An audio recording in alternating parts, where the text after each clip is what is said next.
Guys, अगर मैं आपसे ये पूछूं कि आपका नाम क्या है, तो क्या आप अपना नाम बताने के लिए ग्रामर रूल को याद कर लेंगे?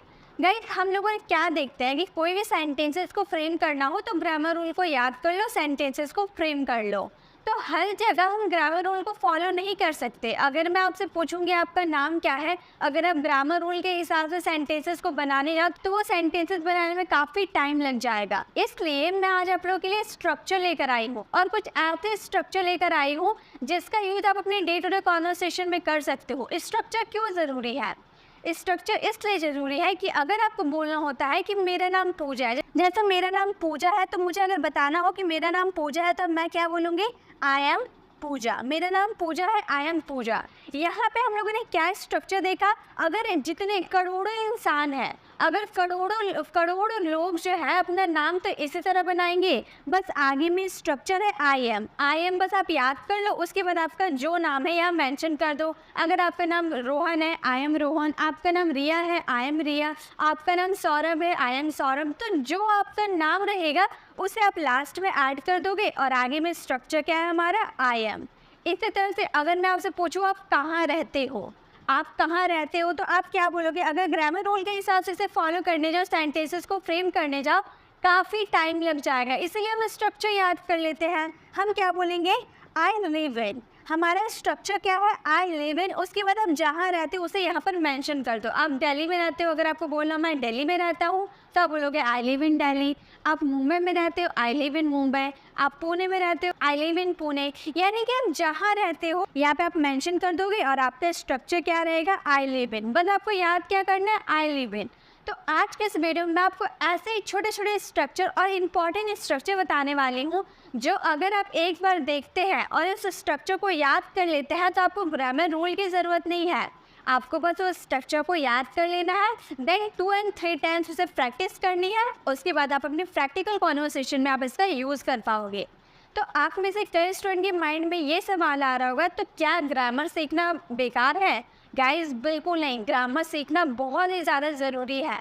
अगर मान लो 100% हमें 100% अपनी इंग्लिश को इम्प्रूव करनी है तो 70% आपको ग्रामर रूल आने ज़रूरी है, क्योंकि इंग्लिश में बहुत ज़्यादा ग्रामर होते हैं और हमें ग्रामर रूल की ज़रूरत पड़ती है। तो 70% हमें ग्रामर रूल की ज़रूरत है, देन 10% आपको वर्ड मीनिंग आने ज़रूरत है, 10% डेली यूज सेंटेंसेस ज़रूरत है, तो 10% आपको स्ट्रक्चर आने ज़रूरी है। तो आपको अगर आप इस प्रोसेस से इंग्लिश सीखते हैं ना तो आपकी इंग्लिश काफ़ी इम्प्रूव हो जाएगी। सभी बहुत ही डिटेल में समझ में आने लगेगा कि ग्रामर रूल कहाँ अप्लाई करना और स्ट्रक्चर कहाँ अप्लाई करना है, आपको बहुत ही डिटेल में समझ में आएगा। तो चलिए वीडियो को स्टार्ट करते हैं और ऐसे ही छोटे छोटे स्ट्रक्चर को कवर करते हैं। अब अपने डे टू डे कॉन्वर्सेशन में ऐसे ही सेंटेंसेस बोलते होंगे ना, फालतू में उसने मुझसे लड़ाई कर ली, मैं खाना बनाने में व्यस्त थी, मैं आप लोगों को पढ़ाने में व्यस्त थी, आपको शांत रहना चाहिए, काफ़ी देर से मैं अपना फ़ोन ढूंढ रही हूँ, मुझे नहीं मिल रहा है। वीडियो देखने से कुछ नहीं होगा, आपको प्रैक्टिस करना होगा।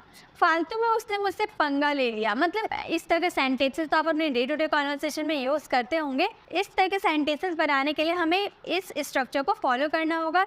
जैसा हमारा फर्स्ट स्ट्रक्चर है for no reason. For no reason का मतलब हो गया फालतू में। फॉर नो रीज़न यानी कि फालतू में। आप ऐसे सेंटेंस बोलोगे ना, उसने मुझसे फालतू में पंगा ले लिया। फालतू बातें मेरे सामने मत करो। आपने फालतू में उसे मार दिया, उसने फालतू में मुझसे बात कर ली। तो फालतू में जब आपको बोलना हो तो वहाँ पे आपको किस स्ट्रक्चर को फॉलो करना है? For no reason. ठीक है, चलिए इसके सेंटेंसेस को बना के देखते हैं। जैसे कि अगर आपको बोलना हो आपने फालतू में मुझे मारा, मैंने तो कुछ किया नहीं था, आपने फालतू में बिना वजह के मुझे मार दिया, ऐसा हम सेंटेंस बोलना चाहते हैं। तो आपने फालतू में मुझे मारा, आप बोलोगे यू हीट मी। आपने मुझे मारा, you hit me for no reason, फालतू में। You hit me for no reason, आपने फालतू में मुझे मारा। इसी तरह से वह फालतू में वहाँ गया, वह फालतू में वहाँ गया, तो हम बोलेंगे he went there for no reason. He went there for no reason, वह फालतू में वहाँ गया, he went there for no reason. Next है उसने फालतू में मुझसे बात की, मैं उससे बात करना नहीं चाहती थी, उसने फालतू में मुझसे बात की, तो हम बोलेंगे ही टॉक्ड टू मी। उसने मुझसे बात की फालतू में यानी कि फॉर नो रीज़न। उसने फालतू में मुझसे बात की, he talked to me for no reason. तो आपको समझ में आ गया फॉर नो रीज़न के लिए आपको किस स्ट्रक्चर को फॉलो करना है, कैसे आपको सेंटेंसेस बनाना है। बस आपको इसी तरह से सेंटेंस मिलेंगे, आप इसी तरह से बहुत सारे सेंटेंसेस खुद से भी बना सकते हैं। एक सेंटेंस आप लोगों के लिए वो फालतू में ही बहस करता है, इस सेंटेंसेस को आप फ्रेम करना और इसका आंसर आप कमेंट बॉक्स में करना। नेक्स्ट है I was busy. I was busy का मतलब होता है मैं व्यस्त थी। आई वॉज बिजी यानी कि मैं व्यस्त थी। तो ऐसे बहुत सारे सेंटेंसेस आप बोलते हो ना, मैं खाना बनाने में व्यस्त थी, मैं पढ़ाने में व्यस्त थी, मैं पढ़ने में व्यस्त थी। तो ऐसे वाले सेंटेंसेस के लिए आई वॉज बिजी का यूज़ करना है, देन वर्ब का फोर्थ फॉर्म का यूज़ करना है। जैसे मैं खाना बनाने में व्यस्त थी, तो व्यस्त थी यानी कि आई वॉज बिजी। क्या करने में? खाना बनाने में। एक्शन आपका हो रहा कुक, कुक का fourth form cooking. I was busy cooking. वह काम करने में व्यस्त थी। आप किसी लड़की की बात कर रहे हो तो हम बोलेंगे she was busy. She was busy, वो व्यस्त थी क्या करने में? काम करने में, यानी कि वर्किंग। तो हमारा सेंटेंस क्या framework, he was busy working, वो काम करने में व्यस्त थी। नेक्स्ट है मैं पढ़ाने में व्यस्त थी। मैं पढ़ाने में व्यस्त थी तो मैं बोलूँगी आई वॉज बिजी, मैं व्यस्त थी, I was busy teaching. I was busy teaching, मैं पढ़ाने में व्यस्त थी। इसी तरह से वह पढ़ाई करने में व्यस्त था, वह पढ़ाई करने में व्यस्त था। इस सेंटेंसेस को आप फ्रेम करना। आपके माइंड में एक सवाल आ रहा होगा, तो क्या आपको सिर्फ आई वॉज बिजी का ही यूज़ करना है, वी वर का यूज़ नहीं हो सकता? गाइस बिल्कुल हो सकता है। अगर आप बोलोगे हम खाना बनाने में व्यस्त थे, हम खाना बनाने में व्यस्त थे, तो आप बोलोगे वी वर बिजी कुकिंग। हम पढ़ाने में व्यस्त थे, वी वर बिजी टीचिंग। हम पढ़ने में व्यस्त थे, वी वर बिजी स्टडिंग। तो इस तरह से आप वी का यूज़ कर सकते हो, दे का यूज़ कर सकते हो, उसके अकॉर्डिंग वॉज चेंज हो जाएगा। ठीक है। नेक्स्ट हमारा स्ट्रक्चर है यू आर सपोज टू और वर्ब का first form. You are suppose to का मतलब होता है आपको ये करना चाहिए। यू आर सपोज टू का मतलब होता है आपको ये करना चाहिए, करना चाहिए, आपको ये करना चाहिए। You are suppose to, then उसके बाद आने वाला वर्ब हमेशा वर्ब का फर्स्ट फॉर्म ही रहेगा।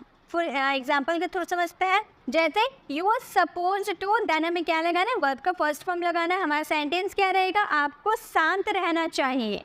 तो हम बोलेंगे you are suppose to remain calm. You are suppose to remain calm. आपके माइंड में एक सवाल आ रहा होगा कि मॉडल्स तो आपने सीखा है ना, तो मॉडल्स के ये भी सेंटेंसेस हैं। आपको शांत रहना होगा। अगर आप किसी को एडवाइस देते हो ना कि आपको शांत रहना हो, तो एडवाइस के लिए हम यहाँ पर शुड का यूज़ करते हैं। ये हम जानते हैं बहुत ही अच्छी तरह से कि अगर हमें किसी को एडवाइस देना हो तो हम शुड का यूज़ करेंगे। ये सेंटेंस आप इस तरह से बना सकते हो, you should remain calm. You should remain काम, आपको शांत रहना चाहिए। ये सेंटेंस में एडवाइस हो रहा, तो जब भी आप किसी को एडवाइस या सजेशन दोगे तो आप शुड यूज़ कर सकते हो। ये हमारा मॉडल वर्ब है। लेकिन हमें सिर्फ अगर हमें फ्लुएंट इंग्लिश स्पीकर बनना है, एक अच्छा इंग्लिश स्पीकर बनना है, तो हमें एक ही तरह के सेंटेंसेस को नहीं, बहुत तरह के सेंटेंसेस को समझना होगा। एक तो आपको पता है कि एडवाइस देने के लिए आप शुड का यूज़ कर दोगे कि आपको शांत रहना चाहिए, यू शुड रिमेन काम। लेकिन अगर आपको डिफरेंट स्ट्रक्चर का यूज़ करना तो आप ये भी यूज़ कर सकते हो, you are supposed to remain calm. You are supposed to remain calm. तो इस तरह से आपको अलग अलग तरह से सेंटेंसेस बनाने सीखने होंगे। नेक्स्ट है उन्हें बाजार जाना चाहिए। उन्हें बाजार जाना चाहिए तो हम बोलेंगे they are suppose to. Suppose to का यूज़ करेंगे, suppose to go to market. You are suppose to go to market. उन्हें बाजार जाना चाहिए, you are suppose to go to market. Next है आपको यहाँ आना चाहिए। आपको यहाँ आना चाहिए, आपको यानी कि यू के साथ क्या लगेगा? आर लगेगा। हम बोलेंगे यू आर सपोज टू। आपको इस स्ट्रक्चर हमेशा याद रखने होंगे। आपको हमेशा स्टार्टिंग में यू आर सपोज टू का यूज़ करना है। You are suppose to, then आपको क्या यूज़ करना है? वर्ब का फर्स्ट फॉर्म। आना यानी कि कम, और कहाँ यह आना चाहिए? यहाँ यानी कि हेयर। तो हमारा सेंटेंस फ्रेम हो you are suppose to come here, आपको यहाँ आना चाहिए। अब आप बोलोगे सिर्फ यू आर ही आ सकता है क्या? नहीं, उन्हें भी आ सकता है, दे आर भी आ सकता है, वी आर भी आ सकता है, आई एम भी आ सकता है, और ही इज़ भी आ सकता है। I am suppose to remain calm, मुझे शांत रहना चाहिए, मुझे सीता को बाजार जाना चाहिए, Sita is suppose to go to market. तो इस तरह से भी आप यहाँ पर आर की जगह इज एम आर का भी यूज़ कर सकते हो। ठीक है, आपके सब्जेक्ट के अकॉर्डिंग। नेक्स्ट है हमें वीडियो देखनी चाहिए। हमें वीडियो देखना चाहिए, इस सेंटेंसेस को आप फ्रेम करना और इसका आंसर आपको कमेंट बॉक्स में करना है। चलिए नेक्स्ट स्ट्रक्चर को कवर करते हैं। हमारा नेक्स्ट स्ट्रक्चर है for a long time. For a long time का मतलब क्या होता है? फॉर अ लॉन्ग टाइम का मतलब होता है काफ़ी देर से। फॉर अ लॉन्ग टाइम यानी कि काफ़ी देर से। आप ऐसे सेंटेंस बोलते हो ना, काफ़ी देर से वो पढ़ रहा है, काफ़ी देर से मैं अपना फ़ोन ढूंढ रहा हूँ, मुझे मिल ही नहीं रहा। तो काफ़ी देर से जब आपको बोलना हो तो वहाँ फॉर अ लॉन्ग टाइम का यूज़ कीजिएगा।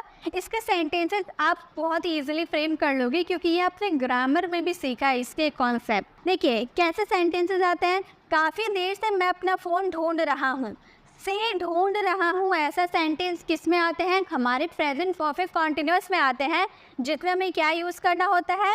हैज़ हैव के साथ विन का यूज़ करना होता है, देन क्या यूज़ करना होता है? वर्ब के फोर्थ फॉर्म का यूज़ करना होता है। यही हमारा सेंटेंस है। अगर यहाँ पे हम काफ़ी देर से हम बोल रहे हैं इसलिए फॉर अ लॉन्ग टाइम का यूज़ कर रहे हैं। अगर 10 बजे बोलते तो सिंस 10 o'clock बोलते। अगर 4 घंटा बोलते तो 4 आवर्स बोलते। ठीक है, तो इस तरह से यहाँ अगर काफ़ी देर से बोलना हो तो फॉर अ लॉन्ग टाइम का यूज़ कीजिएगा। लेकिन अगर आपको टाइम मेंशन करना हो तो वहाँ पे अगर 4 घंटा बोल रहे हो तो 4 का यूज़ कीजिएगा, 4 बजे बोल रहे हो तो सिंस का यूज़ कीजिएगा। ठीक है, जैसे काफ़ी देर से मैं अपना फ़ोन ढूंढ रहा हूँ तो हम बोलेंगे I have been looking for my phone for a long time. I have been looking for my phone for a long time. काफ़ी देर से मैं अपना फ़ोन ढूंढ रहा हूँ। नेक्स्ट है काफ़ी देर से तुम मोबाइल चला रहे हो। काफ़ी देर से यानी कि मोबाइल चला रहे हो, चलाने का काम कंटिन्यू चल रहा है, तो हमारा सेंटेंस क्या बनेगा? You have been using mobile. काफ़ी समय से तुम मोबाइल चला रहे हो for a long time. Next है वे काफ़ी समय से इस शहर में रह रहे हैं। They have been living in this city for a long time. वे काफ़ी समय से इस शहर में रह रहे हैं। तो फॉर अ लॉन्ग टाइम काफ़ी समय से अगर आपको बोलना हो, काफ़ी समय से, काफ़ी देर से, तो उस टाइम आपको फॉर अ लॉन्ग टाइम का यूज़ करना है। आपके सेंटेंस प्रेजेंट परफेक्ट कॉन्टिन्यूअस के भी आ सकते हैं, पास्ट परफेक्ट कॉन्टिन्यूअस के भी सेंटेंस आ सकते हैं। ठीक है, नेक्स्ट है वो काफ़ी देर से अपना होमवर्क कर रहा है। इस सेंटेंसेस को आप फ्रेम कर तो कुछ नहीं होगा के लिए वॉन्ट डू एनीथिंग का यूज़ करना है।